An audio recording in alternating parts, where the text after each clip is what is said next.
at all, because this is one of the things that leads to stability. Alice Springs. I keep coming back to the Alice because I somehow feel it's closer to the soul of Australia, the great wilderness, than the retreating red roofs of Sydney and Melbourne. And the Alice is often a microcosm. Here, almost to a man, they voted out the nationalist dream of Whitlam and voted in Fraser, the landowner with an English butler. And in the Alice, as in suburbia, you can watch the newly arrived Greeks and Italians and the tourists cruising up and down the wide streets looking for the centre of life. They never find it, of course. And it's said here that when they finally stop looking and couldn't care less, they've become Australians. And here are some tourists who have come thousands of miles to the very centre of Australia, only to be told the same old lies about the outback and its first inhabitants. Everyone is in a nice tie through. I think an explanation of the complete myth of the Australian returning boomerang would possibly be in order. There's 3 types of boomerangs used in Central Australia, of which the returning boomerang was never seen until the coming of European or white man. So if everybody feels fit and active and you've got shares in Kodak, you can go click, give Mr. Kodak 20 cents and we'll show you how to use a boomerang. Everybody get ready to duck. No, you won't get enough rust to worries that I mean.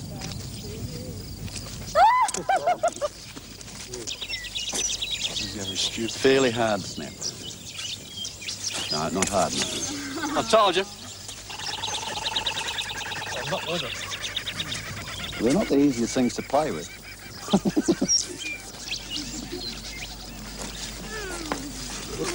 What kind of game was the boomerang used to hunt when it...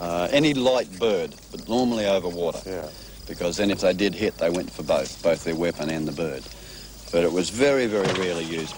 Possibly, I suppose, 10% of its life was ever used for that.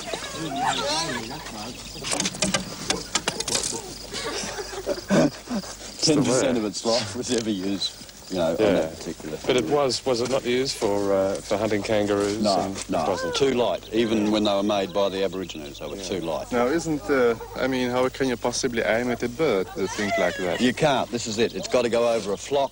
I see. If you throw into a flock, occasionally, you'll hit a bird. And that's why it was never used. It wasn't a weapon, really, as such. That's better.